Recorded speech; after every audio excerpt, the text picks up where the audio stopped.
Welcome back, ladies and gentlemen, to the Juice Baseball channel. And welcome back to another episode of the Montreal Expos relocation franchise here on MLB The Show 25. We are nearing the end of this series. We only have this episode remaining and then the playoffs. As you can see by our spot in the calendar, we are in August, middle August at this point. So we have the rest of this month to finish up, and then all of September to finish up, and then we are into the postseason. Hopefully, we're into the postseason, because this AL East battle is pretty competitive. You've got us with 77 wins leading the division right now, but then you've got the Yankees and the Red Sox right there with us. So any slip-ups, and theoretically the Orioles could also get in this race if they go on a massive win streak. But there is at least three, or at the very least 3-horse race for the division with a month and a half of baseball to be played. This is where we stand right now. Clemens is pitching very well. So is Lincecum. Pablo's going crazy. So is Matthew Harvey. I think Matthew Harvey's an all-star this year. And then Randall Johnson has started to cool down, as you can see by the cold ice snowflake right next to his name. But he is, overall this season, pitching fairly well. So I'm happy about that. The bullpen's doing pretty well. And the lineup, as you can see, is on fire. Basically, everybody in this lineup is hitting as best as they could be. We've made some tinkering decisions here and there, switching out people every once in a while to see if that'll spark something where we can go on a big, massive win streak or anything like that. And we've gotten some mixed results. I mean, Deion Jeter's been in and out of the lineup. We've had Ichiro move from right field to center field. Bonds has been in and out of the lineup. Sosa's been in and out. Hamilton. We've been switching people around, basically. We've been switching people around, trying to figure out what combination of players is going to get us the most amount of wins. And I think we've found a good amount of wins right now. We found a good combination of players to get us those wins. We'll figure out if they actually can as we finish up the month of August. Let's get simulated here. We got a massive 2-game series against the Yankees, and we sweep them in 2 games. That is a big series victory, because that puts us, instead of a game and a half up, 3.5 games up. That is a good, comfortable position to be as we go on a 4-game sweep of the Toronto Blue Jays, who are just awful. But still, you got to beat the bad teams. We are now 83-48. That's a massive, massive series sweep. And now we have another series against the Yankees, and it's a time to jump in. I believe in Bill Wagner, and I should have believed in him. We finally lose a game in the episode, but we take 3 out of 4 against the Yankees. Matthew Harvey does suffer the loss. Look at this win streak that we went on. I mean, we won 2, 3, 4, 5, 6, 7, 8 games in a row before losing that game to the Yankees. We have built a comfortable lead through August. 5.5 games. Playing the Yankees two times, or I guess 6 games out of the last 2 weeks, was very impressive and very important for our division lead. We don't play the Yankees anymore. So that final game on August 24th was the final time we play the Yankees this season. We do play the Red Sox one more time in the final week of the season, full week of the season. But no more Yankee baseball. So we'll keep moving on here. We take 2 of 3 against the Cubs. 6.5 game lead. Nobody's clinched a playoff spot just yet. We are the best team in baseball record-wise. The Braves are right there with 87 wins, but we have 88. So no team's clinched a spot yet. No team's like dominating baseball. We take 2 of 3 against the Royals as we jump to September with 90 wins. Have we done enough to create enough separation between us and the Yankees and Red Sox? I think we might have. A 6.5 game lead is a comfortable spot to be in. A very comfortable spot. And now we have 2 spots remaining on the roster. We should probably give Steven Strasburg a call back up for the postseason, or for, I guess maybe not for the postseason, but for the rest of this regular season. Then it's going to have to be another player in the lineup, I would assume. We've given Pujols a chance, but he hasn't really done much. It could be David John LeMahieu. I might want to give him the opportunity at the major league level because he's never been called up before. We have enough outfield help. Stanton was called up last year, and he had a very good season, so I could see Stanton being another call-up.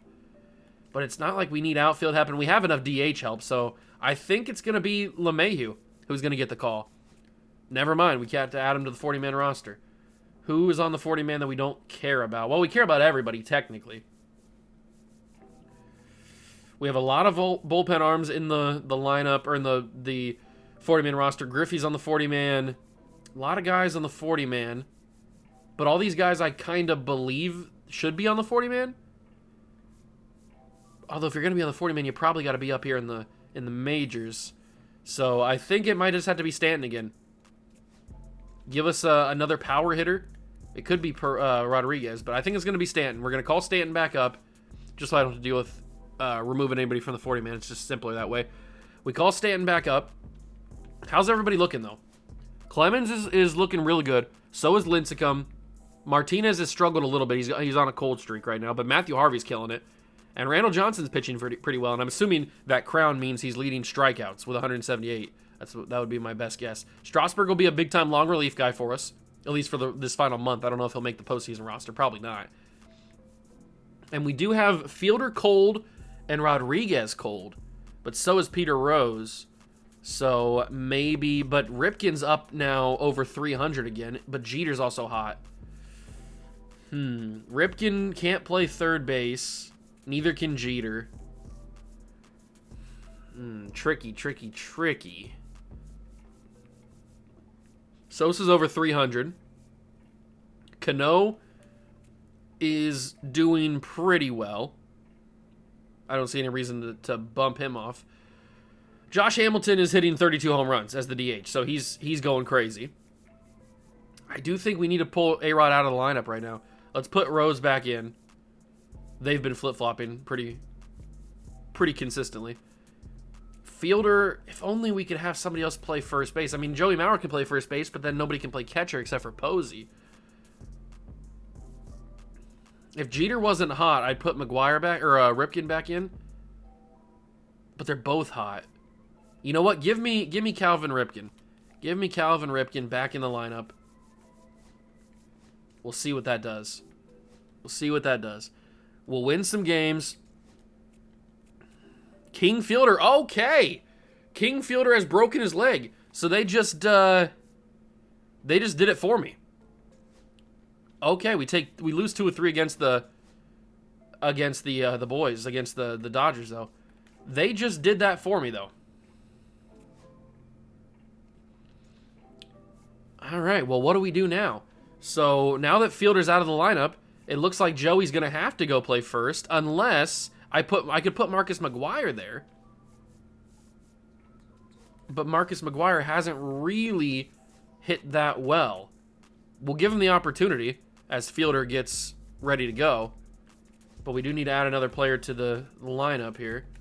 And I think it's going to be... I really would like it to be one of the second basemen, but none of them are on the 40-man except for Biggio. Biggio's on the 40-man. LeMahieu's not.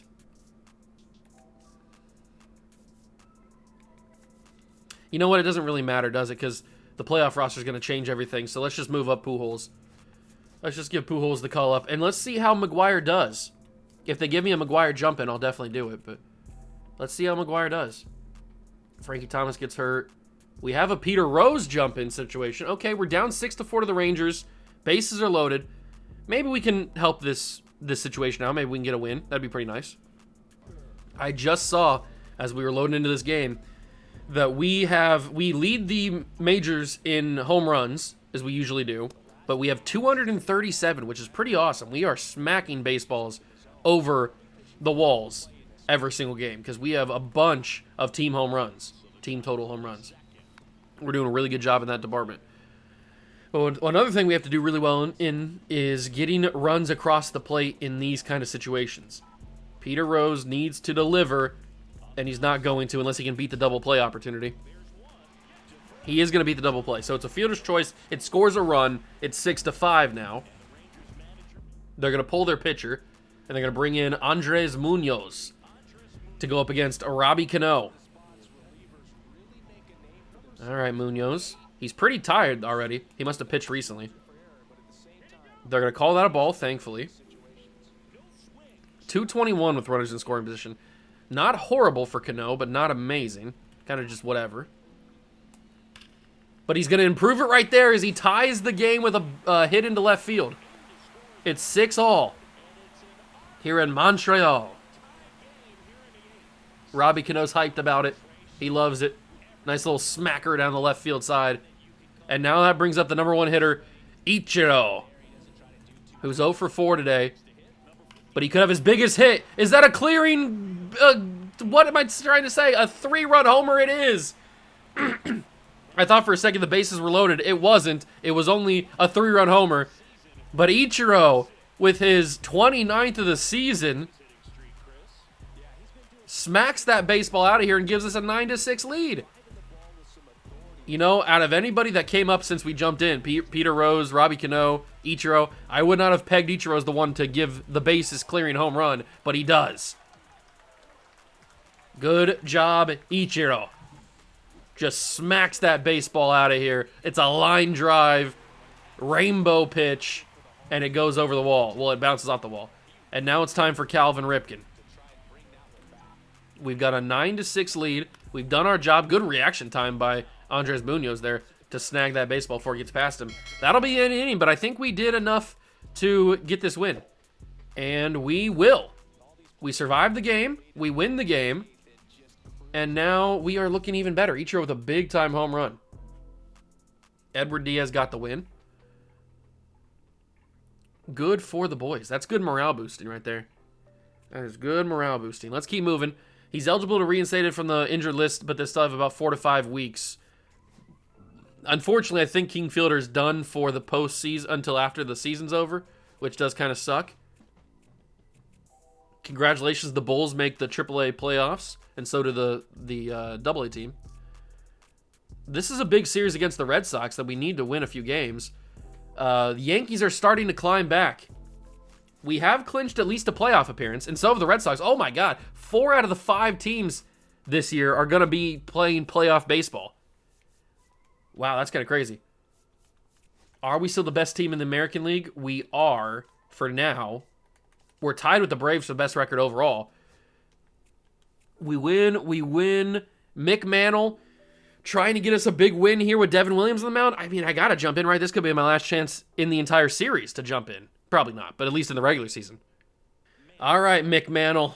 Can you get us either a walk-off or just tie this game, get us in a good position to tie the game? I don't know.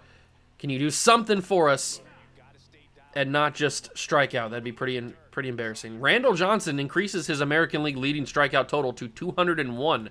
And Bill Wagner has the most saves in the American League with 52 as Mick Mantle smacks that to center field for the out. We're down to our final out in the game. It's going to bring up Robbie Cano. Does Robbie Cano have the power to walk us off? Judge hit 62 home runs so far.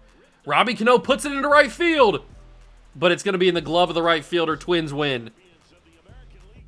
That felt very reminiscent of what we just saw with Ichiro, but unfortunately that one doesn't have the carry, and it goes into the glove of the right fielder for a loss. But I think we might be okay with that loss because we do have this game win. We're in the final game of the year, and I think we've clinched. Yes, we have. And we've also clinched best record as well. So we clinched because the Yankees are 3 games back. They must have lost one of their most recent games. We will be not only the winners of the AL East, but also the number 1 seed in the American League with the best record. So that's pretty sick. The Braves have 102 wins, which we could tie if we beat the Twins right here, and we don't. So we go 101-61, which is pretty nice. Best record in the American League. I'll take it. We do have a couple of league leaders, a bunch of league leaders. Let's just go through them all really quickly here so you can see who was kind of dominating at each different statistical category. If you want to slow down and pause it, you obviously can. But Bill Wagner leads the league in shutouts. Saves. Matthew Harvey leads in shutouts. Randall Johnson by a mile in strikeouts. Innings pitched, complete games, all that kind of good stuff. Yeah, we dominated basically. We'll take a quick look at the National League as well, just so you can kind of follow along and see who's dominating National League. Possible World Series contenders for us. All right, let's take a look at our GM goals here. So let's take a look at our records. So last year when we got to the ALCS, we won 96 games. Now we've jumped up all the way to 101. I'd say that's pretty good. I'd say that's pretty darn good. So pitching staff numbers for the season. 15 wins for Rod Clemens. Not too shabby. He definitely went up and down this year. He was definitely hot and then cold and then hot and then cold. Very roller coaster type of season. But he finishes with a 3.53 ERA and a 1.16 whip. These are representable numbers of what he's basically going to produce. These are okay. I can respect those numbers. Tim Lincecum, 17 wins, a 3.86 ERA, a 1.38 whip. Those are about what he did last year too, so it's nothing too shocking. It's a fine season. Pablo Martinez started real hot, but then he really cooled off. These are okay numbers. He's had better, but hopefully he can figure it out in the postseason. Matthew Harvey had a great season. A 3.01 ERA, a 1.12 whip, 9 wins. Randall Johnson, obviously we know he led the league in strikeouts. 14 wins, a 4.07 ERA, a 1.45 whip. I can get on board with that type of ERA and whip, but I'd like to see him be a little bit more consistent in the postseason. We'll figure it out. And then the bullpen, Hoffman goes 43 innings the regular season. We didn't pitch him that much this year. And 2.93 ERA and a 1.33 whip. Those are good numbers, but it's not a big sample size. He only pitched in 15 games. Strasburg comes back up and lowers his ERA a little bit, so that's nice. But he's probably not going to make the playoff roster. Edward Diaz, he won 10 games this year, pitched in 92 of them. He got a lot of usage, and it really shows because he got rocked a few times. Rodriguez, 75 innings he pitched this year. These are similar numbers to what Strasburg just had. Kennedy Jansen, he pitched a lot. I know that because a lot of the jump-in situations were Kennedy Jansen and Bill Wagner. And he goes with a solid numbers. Houston Street, very good numbers for Houston, but he only had 74 innings, so it's a small sample size, but these are still solid numbers. And then Bill Wagner, we know he had the most saves in the American League with 52. He pitched a lot of innings, and he has the work to show for it because he got rocked a few times as well. But those are the bullpen numbers. As far as the lineup goes, Ichiro, 32 home runs. Very out of the norm for Ichiro. I mean, his power is 73-59. It's not anything crazy. It's good enough to hit like maybe 20. But 32 is pretty good. Hitting 270. He was at one point this season over 300, but that significantly dropped. His OBP's good. His slugging's pretty good.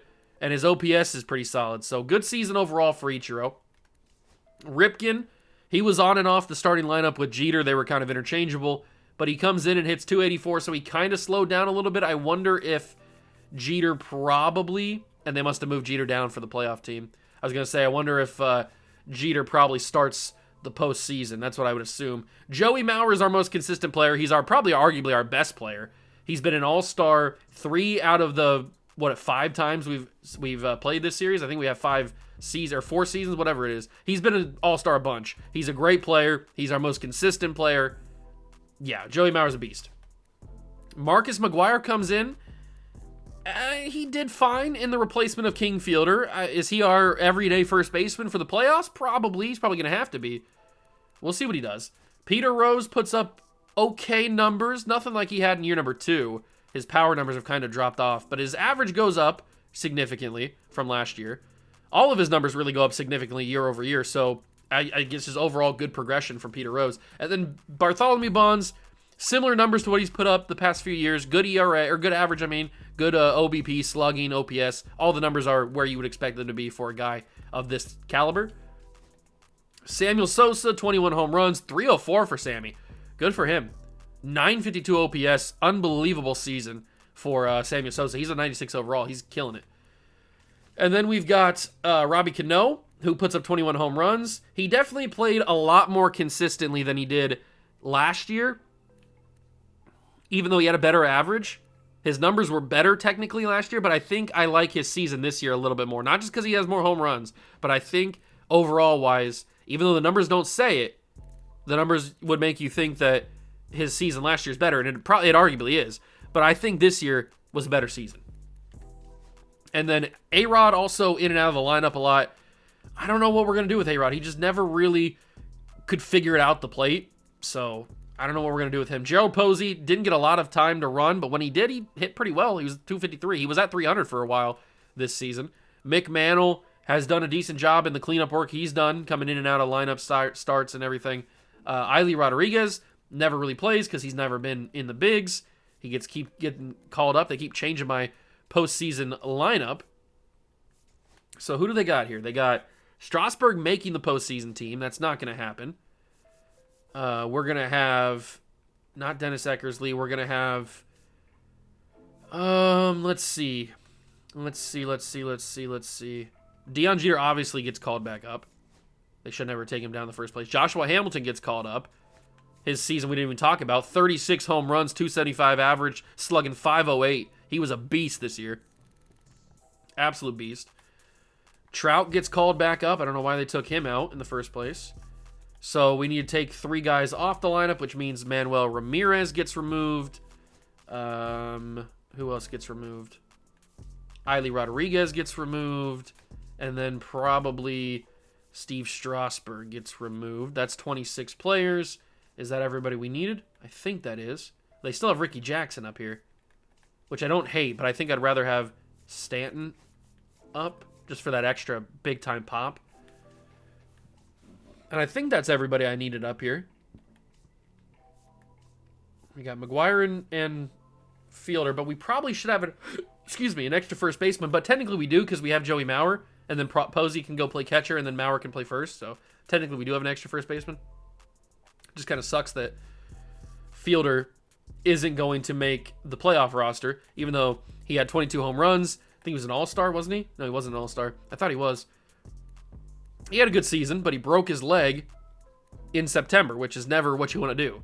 But these numbers are fairly good for the King. But he's going to miss the postseason, unfortunately for him. So I think that's what our playoff roster is going to look like. Those are the 26 guys. Let's get moving to... Hey, look at that. The AA team won the championship. Good for them. I think the AAA team got bumped. We will take on the Red Sox in the ALDS. So we're going to do in the next episode the entirety of the postseason. It'll be the ALDS, and then the ALCS, and then the World Series, hopefully, if we get that far. I would assume that we would, but you never know. Anything can happen, really. We could lose games. Who won all the awards this year, though? They give the MVP to Aaron Judge. Max Fried goes back-to-back on the Cy Young. Clemens was battling for it, but, I mean, that's a killer ERA. It's a killer season in general for Max Fried. Jesse Winker gets the batting title. Will Vest, Darryl Hooper, Aaron Judge. We don't get any awards. Nothing. No Gold Gloves. We get a Silver Slugger DH in Joshua Hamilton. Respect. Joey Mauer gets Silver Slugger catcher. All right, so we get a couple individual awards, but nothing too special. Nothing too special. That's okay. But that is going to do it for the episode. That is the final regular season in Montreal Expos history. Next episode will be the final episode, regardless of what happens. If we lose in the ALDS, and then when we lose in the DS, that's what happens. We don't win a World Series in this series. I hope that we can. This is our best chance. I mean, it's our best record. Our guys are at the highest overalls they've ever been. If we're ever going to win a World Series, it's going to be now. It's going to be next episode. We'll figure that out in the next episode, though. If you enjoy this one, make sure to leave a like, subscribe to the channel for more. Join the Juice Club. Thank you so much for stopping by and watching. I truly appreciate it. And I will catch you guys in the next one. Peace.